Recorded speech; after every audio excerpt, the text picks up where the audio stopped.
Assalamualaikum warahmatullahi wabarakatuh. Nama saya Yudhistira Putra Pratama dari jurusan Manajemen Keuangan Perbankan Syariah. Kali ini saya akan mempresentasikan hasil kerja saya dengan tema akuntansi kas, penempatan pada BI, clearing, pajak, serta jasa-jasa bank lain. Pada materi ini terdapat di bab 11 perkuliahan akuntansi syariah.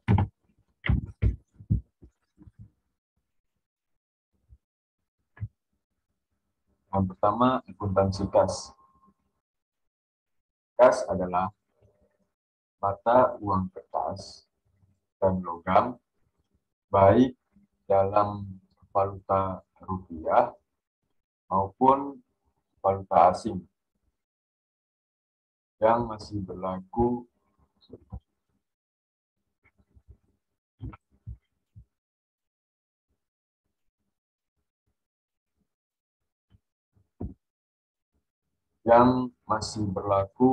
sebagai alat pembayaran yang sah. Perubahan posisi saldo kas di bank dapat disebabkan oleh beberapa hal berikut. Yang pertama, penyetoran dan penarikan tunai oleh nasabah. Yang kedua, penyetoran kepada Bank Indonesia atau penarikan dari rekening bank yang bersangkutan di Bank Indonesia.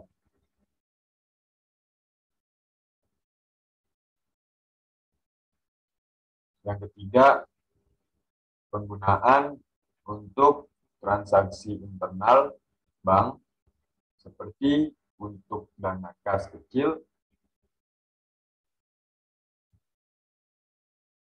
pembayaran biaya-biaya operasional, biaya gaji, dan sebagainya. Transaksi internal bank syariah dapat dibedakan atas dua jenis, yaitu tanpa menggunakan kas kecil dan dengan menggunakan kas kecil. Untuk transaksi tanpa menggunakan kas kecil, bank biasanya melakukan pembayaran via rekening.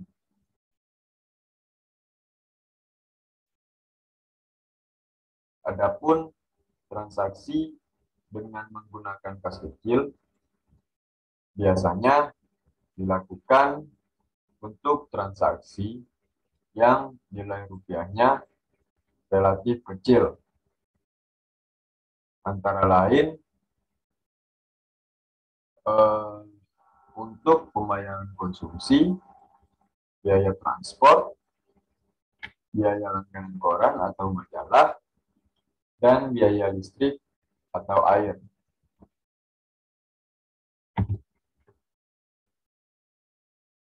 Akuntansi kas kecil pada bank dapat menggunakan sistem dana tetap atau impress fund system maupun sistem dana berfluktuatif atau fluctuating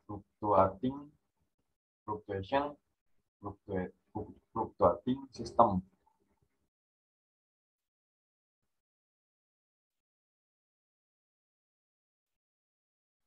Transaksi dana kas kecil dengan sistem dana tetap meliputi pembentukan dana kas kecil, pemakaian dana kas kecil, dan pengisian dana kas kecil. Bank akan mendebit dana kas kecil dan selanjutnya pemakaian kas kecil tidak di jurnal. Tapi hanya diarsip sehingga saldo dana kas kecil akan tetap. Yang berubah adalah komposisi kasnya, karena komposisi kasnya terdiri atas uang tunai dan arsip yang bernilai untuk ditukarkan pada saat pengisian kembali.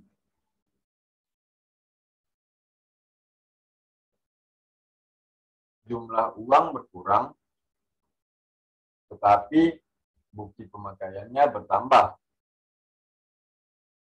Pada saat pengisian kembali, bank akan mendebit biaya-biaya yang telah dikeluarkan dan mengkredit rekening kasnya.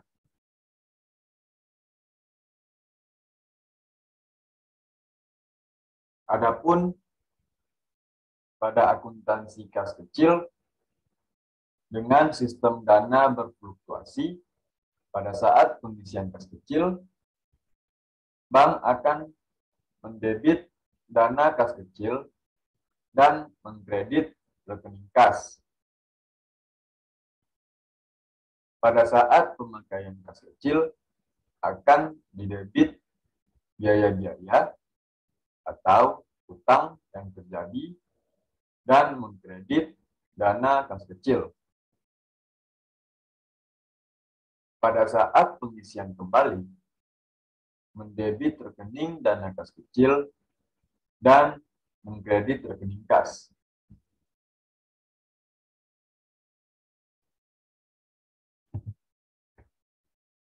Yang berikut, transaksi setoran kas di cabang sendiri.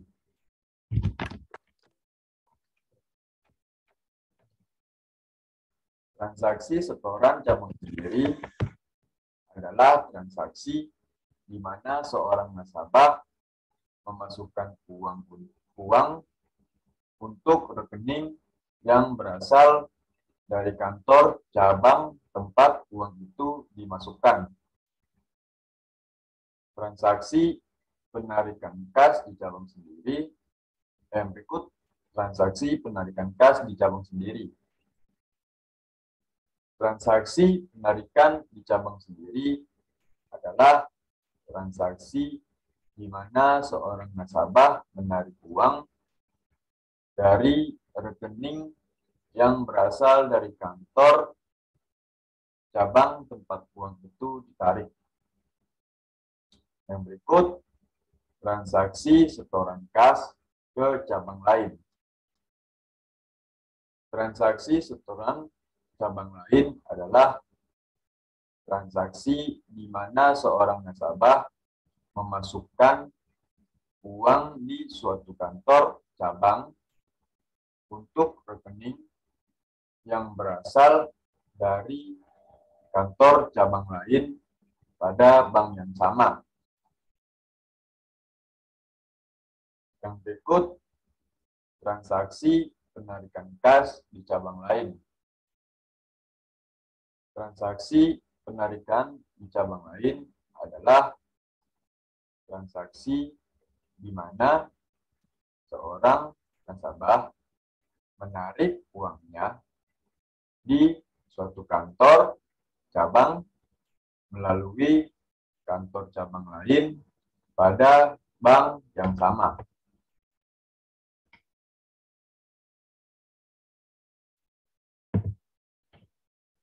Yang berikut, pengisian kas ATM. Transaksi pengisian kas ATM merupakan transaksi bank mengisi kas yang terdapat di dalam ATM. Yang berikut, penarikan kas oleh nasabah cabang pemilik ATM.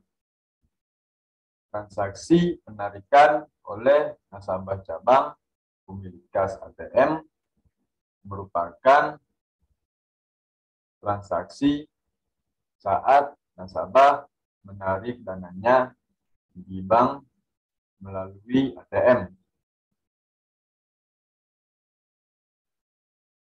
Yang berikut, penarikan kas bukan oleh nasabah cabang pemilik ATM.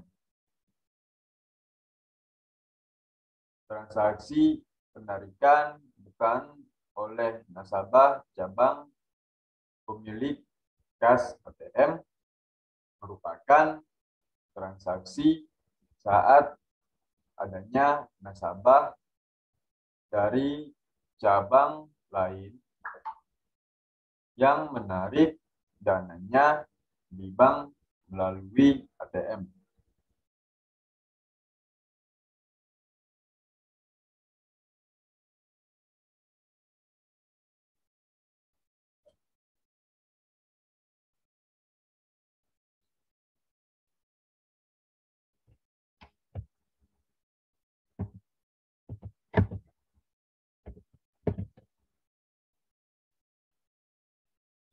Yang berikut,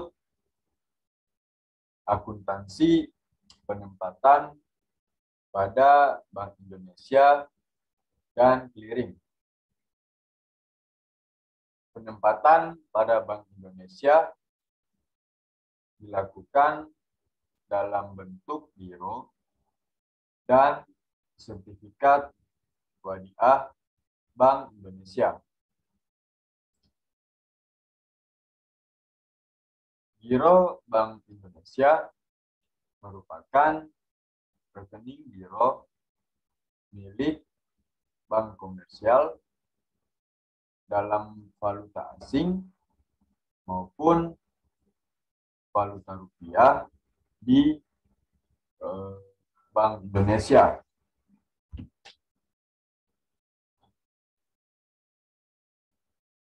Dengan giro Bank Indonesia, bank dapat membiayai transaksi antar cabang maupun antar bank melalui penyelesaian clearing.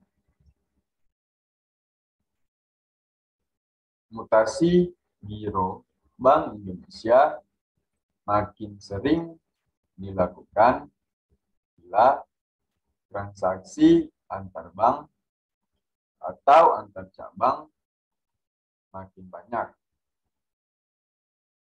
Transaksi tersebut dibatasi oleh Bank Indonesia,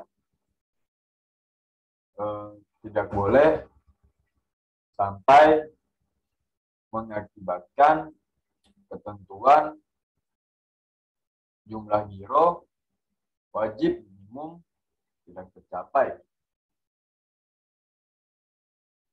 Bentuk lain penempatan dana bank syariah pada Bank Indonesia adalah dalam bentuk sertifikat Bank Indonesia atau SBI.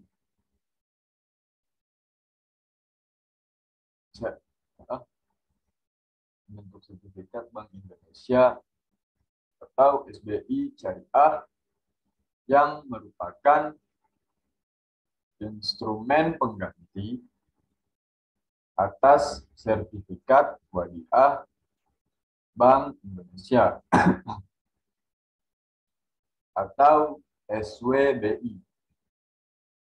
Baik SBI Syariah maupun SWBI merupakan sarana penitipan dana jangka pendek oleh bank syariah yang mengalami kelebihan likuiditas.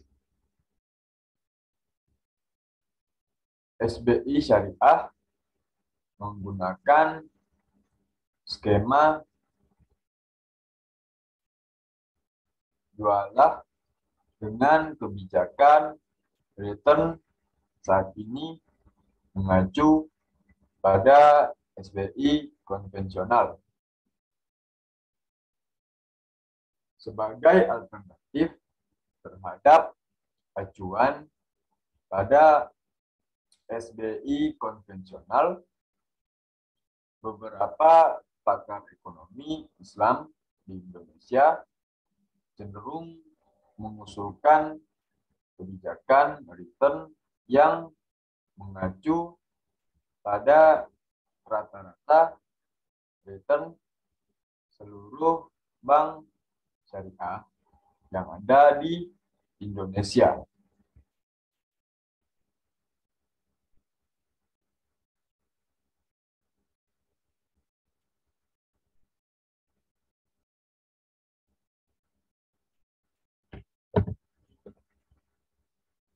Yang berikut, clearing.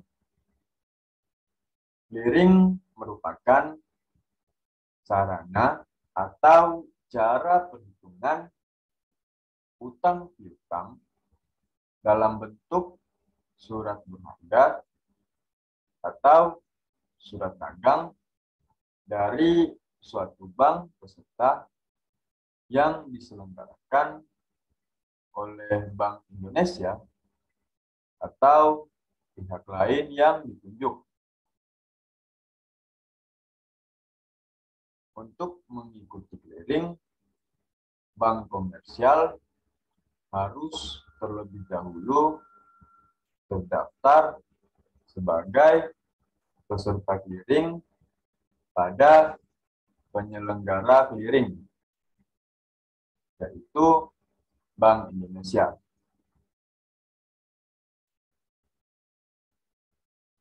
Dalam kegiatan clearing digunakan warkat, dokumen, dan formulir clearing. Warkat adalah alat pembayaran non-tunai yang diperhitungkan atas beban atau untuk rekening nasabah atau bank melalui clearing. Beberapa bentuk warkat adalah cek, dilihat biro, wesel bank untuk transfer, surat bukti penerimaan transfer, surat bukti penerimaan transfer, nota debit, dan nota kredit. Dokumen clearing adalah dokumen yang berfungsi sebagai alat bantu dalam proses perhitungan clearing di tempat penyelenggara. Dokumen clearing yang digunakan adalah daftar warga clearing, penyerahan atau pengembalian yang disediakan oleh masing-masing peserta. Formulir clearing adalah formulir yang digunakan untuk proses perhitungan clearing meliputi neraca clearing, penyerahan, dan pengembalian yang disediakan oleh penyelenggara clearing. Neraca clearing penyerahan dan pengembalian yang disediakan peserta clearing dan bilet saldo clearing yang disediakan oleh peserta.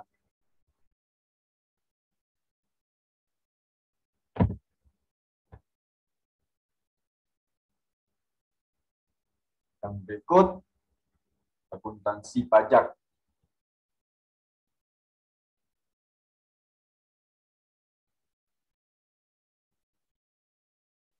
Aktivitas bank syariah yang mengakibatkan bertambahnya pendapatan seseorang merupakan objek yang harus dibayarkan pada negara.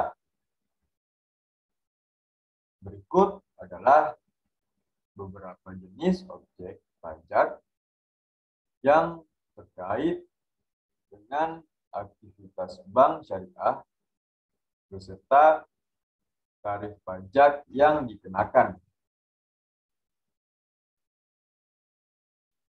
Yang pertama, penerimaan bonus giro wadiah oleh nasabah giro wadiah dikenakan pajak PPh pasal 4 ayat 2 bahwa giro sebesar 20% dari bonus yang diterima nasabah.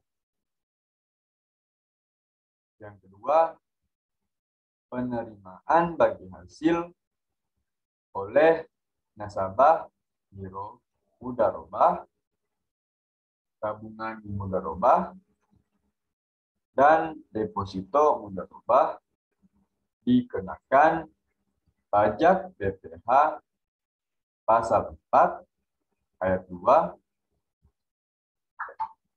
Ketiganya dikenakan pajak sebesar 20% dari bagi hasil atau bonus yang diterima. Yang ketiga, penghasilan yang diterima pegawai bank syariah dikenakan BPH 21 perorangan dikenakan pajak sebesar 10%. Yang keempat, penghasilan bank syariah yang kena pajak dikenakan PPh 21 badan. Yang kelima, dividen yang dibayar bank syariah pada pemegang saham dikenakan PPh pasal 4 ayat 2 tentang dividen. Pajak yang dipungut oleh bank disimpan terlebih dahulu di dalam rekening titipan kas negara dengan subrekening sesuai dengan jenis pajak yang dipungut. Secara berkala, pajak tersebut dibayar pada rekening pemerintah di Bank Indonesia.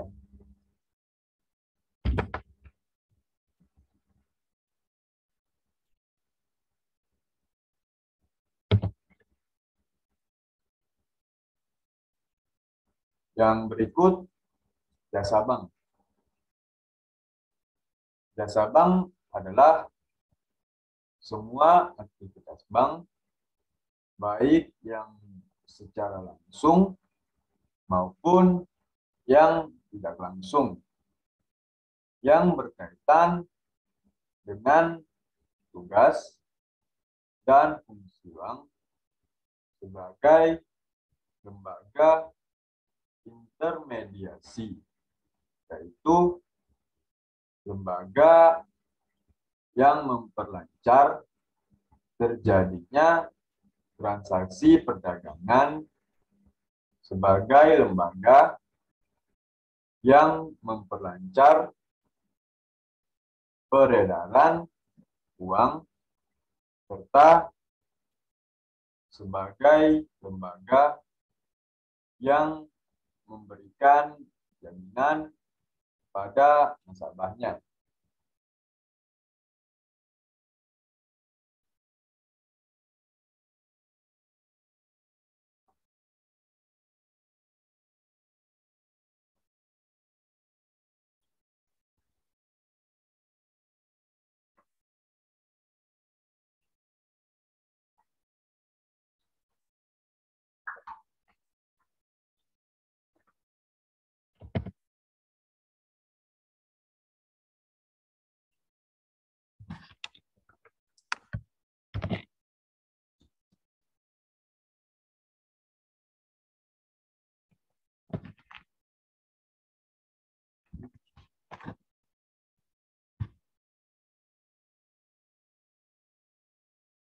Yang berikut jenis-jenis jasa bank.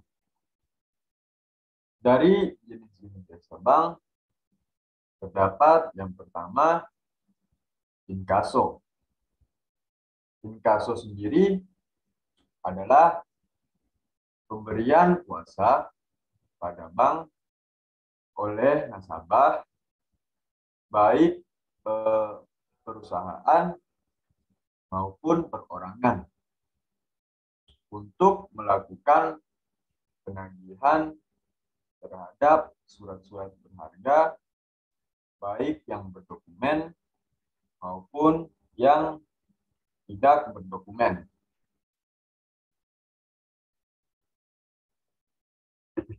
Yang harus dibayar setelah pihak yang bersangkutan, yaitu pembayaran atau tertarik,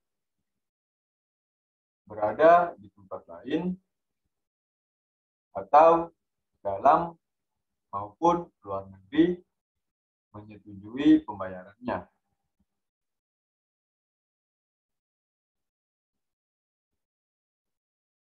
Warkap inkaso tanpa lampiran, yaitu warkat inkaso yang tidak dilampirkan dengan dokumen-dokumen apapun seperti cek, bilet giro, wesel, dan surat berharga.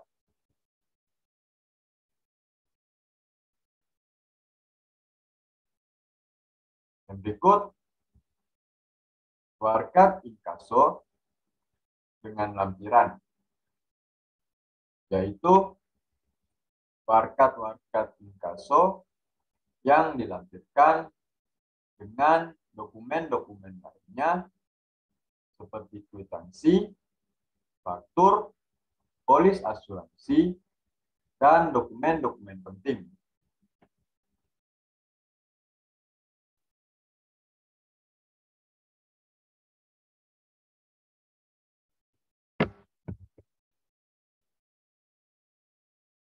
Yang berikut, jenis-jenis inkaso.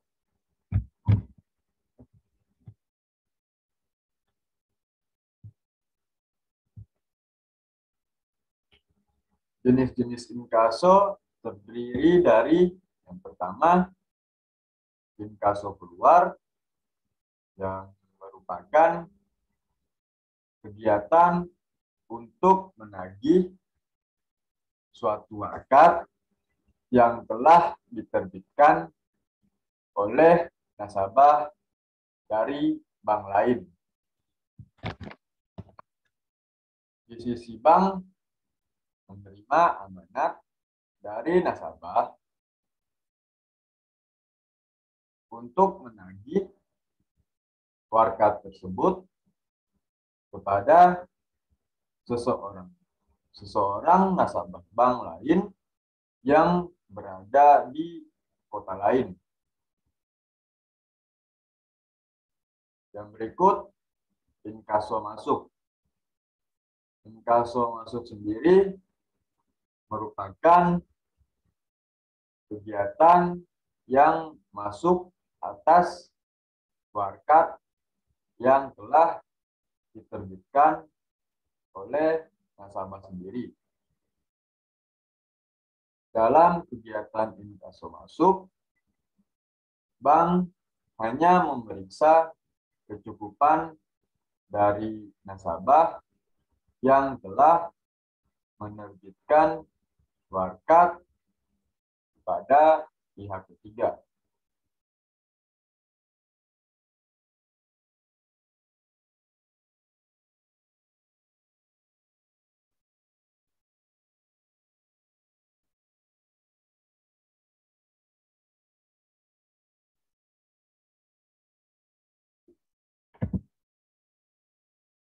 Jenis jasa bank yang berikutnya yaitu transfer.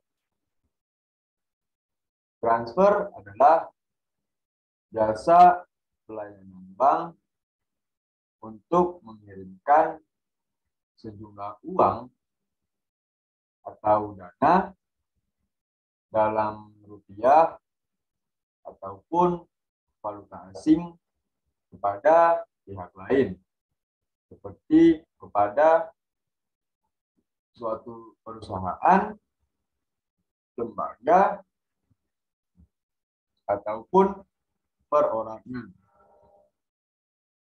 yang berada di suatu tempat, baik dalam maupun luar negeri, sesuai dengan permintaan si pengirim. Jenis-jenis transfer yang pertama yaitu transfer masuk atau incoming transfer, yaitu kiriman uang dari bank lain atau dari bank yang sama, cabang yang berbeda, yang akan diteruskan kepada pihak nasabah penerima atau beneficiari.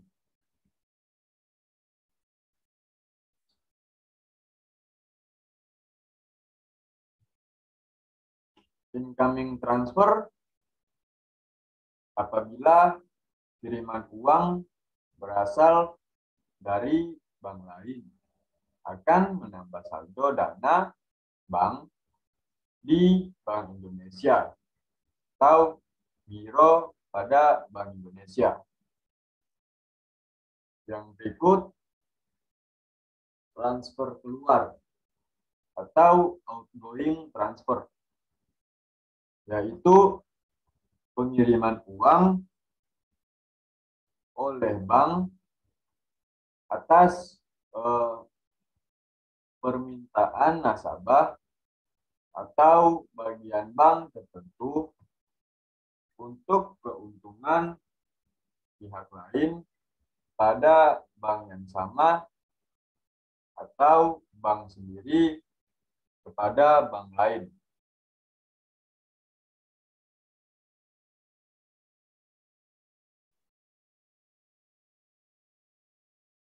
Dalam outgoing transfer, dana bank yang terdapat pada Bank Indonesia atau giro pada Bank Indonesia akan dikurangi sejumlah dana yang ditransfer kepada bank lain.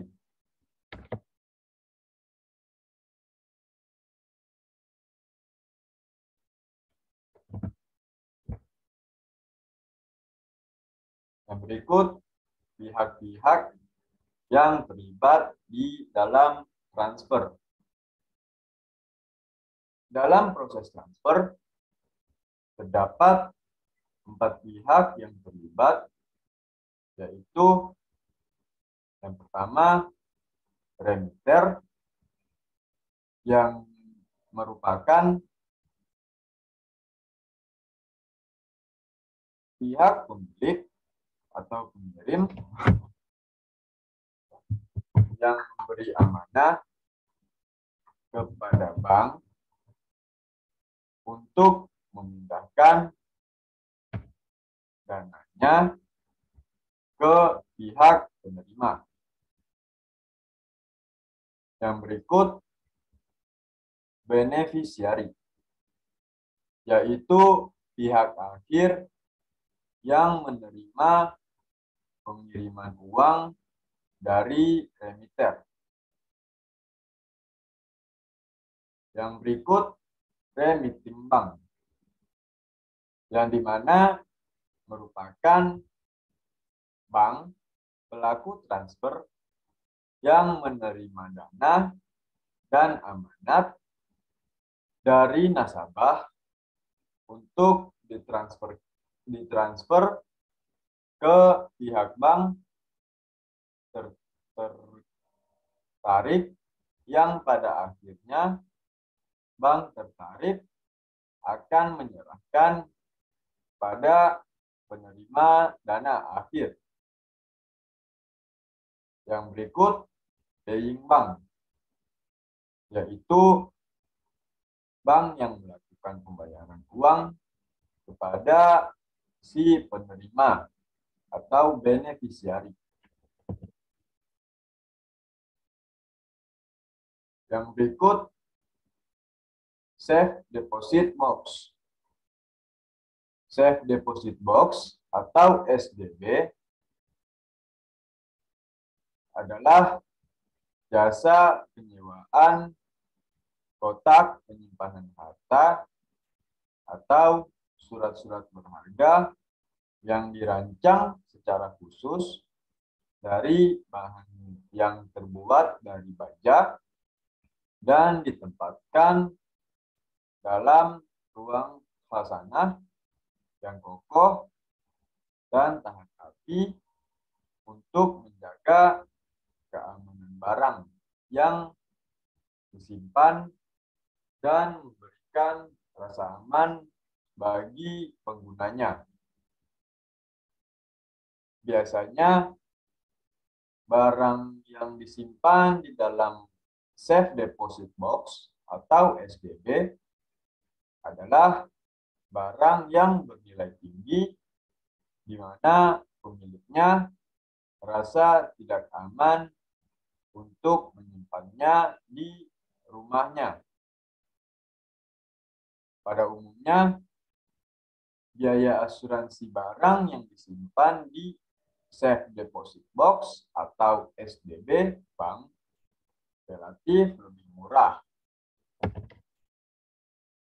Namun, dalam SDB ada beberapa hal yang harus diperhatikan, yaitu di mana yang pertama, adanya biaya yang dibebankan kepada penyewa, antara lain seperti uang sewa, uang agunan kunci, dan denda keterlambatan pembayaran sewa.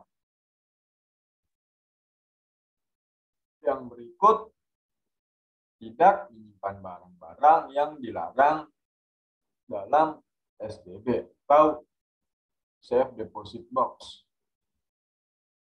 Yang berikut, menjaga agar kunci yang disimpan nasabah tidak hilang atau disalahgunakan oleh pihak lain. Yang keempat, memperlihatkan barang yang disimpan jika sewaktu-waktu diperlukan oleh bank. Yang kelima, jika kunci yang dipegang penyewa hilang, maka uang agunan kunci akan digunakan sebagai biaya penggantian kunci dan pembongkaran safe deposit box atau SDB yang wajib disaksikan sendiri oleh penyewa.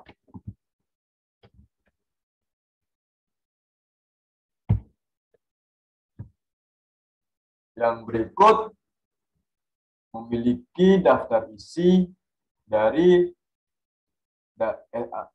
SDB dan menyimpan fotokopi atau salinan dokumen tersebut di rumah sebagai referensi.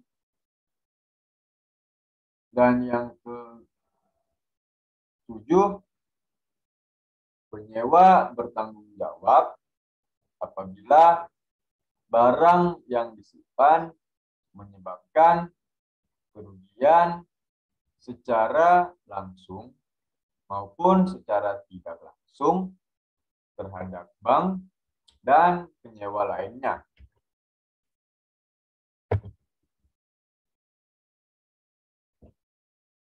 Yang berikut, letter of credit. Letter of credit atau L or C adalah suatu pernyataan dari bank atas permintaan nasabah yang biasanya merupakan importir untuk menyediakan dan membayar sejumlah uang tertentu untuk kepentingan pihak ketiga atau penerima letter of credit atau LOC atau eksportir. Letter of credit sering disebut dengan kredit berdokumen atau documentary credit. Yang berikut jenis-jenis LOC. Penyelesaian transaksi antara eksportir dan importir sangat tergantung dari jenis LOC-nya. Adapun jenis-jenis LOC atau letter of credit antara lain sebagai berikut. Yang pertama, revocable letter of credit atau LOC merupakan letter of credit yang setiap saat dapat dibatalkan atau diubah secara sepihak oleh bank pembuka atau opening bank, opening bank, tanpa pemberitahuan terlebih dahulu kepada beneficiary atau penerima.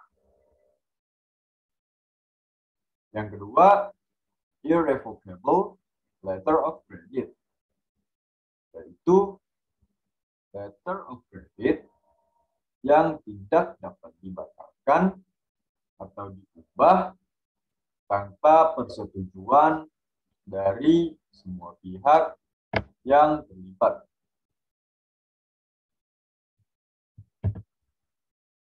Yang ketiga, side letter of credit adalah letter of credit yang syarat pembayarannya langsung pada saat dokumen diajukan oleh eksportir pada advice bank. Yang keempat, usance letter of credit adalah LOC yang pembayarannya baru dilakukan dengan tenggang waktu tertentu. Semisalnya 1 bulan dari pengapalan barang atau 1 bulan setelah penunjukan dokumen.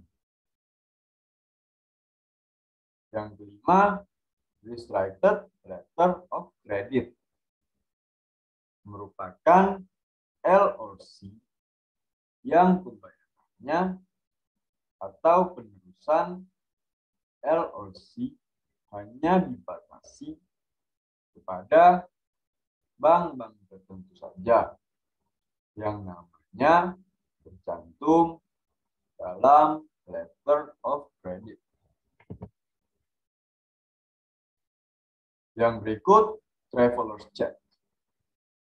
Traveler's check adalah kertas berharga dalam mata uang yang dikeluarkan oleh suatu bank di mana bank tersebut akan membayarkan sejumlah uang yang tertera di dalamnya kepada orang yang tanda tangannya tertera pada traveler's check atau cek perjalanan tersebut. Karena cek wisata atau cek perjalanan atau traveler's check sangat mudah dibawa kemana-mana sehingga pemilik uang tidak perlu membawa uang tunai di perjalanannya. Untuk mengembangkannya, pemilik cek wisata atau cek perjalanan atau traveler's check hanya dapat menunjukkan KTP, SIM, dan atau paspornya. Pada umumnya, traveler's check terdapat beberapa bagian. Yang Pertama, diterbitkan oleh bank-bank terkemuka di dunia. Yang kedua, bank devisa selaku selling agent dan atau paying agent. Yang ketiga, dalam mata uang yang kuat atau hard currency seperti US dollar, pound sterling, yen, atau euro. Yang keempat, membayar biaya penginapan, restoran, belanja, dan tiket pesawat.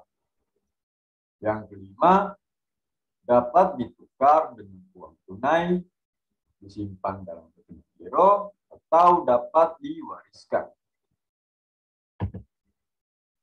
Sekian hasil presentasi dari saya. Mohon maaf jika ada salah-salah kata ataupun perbuatan.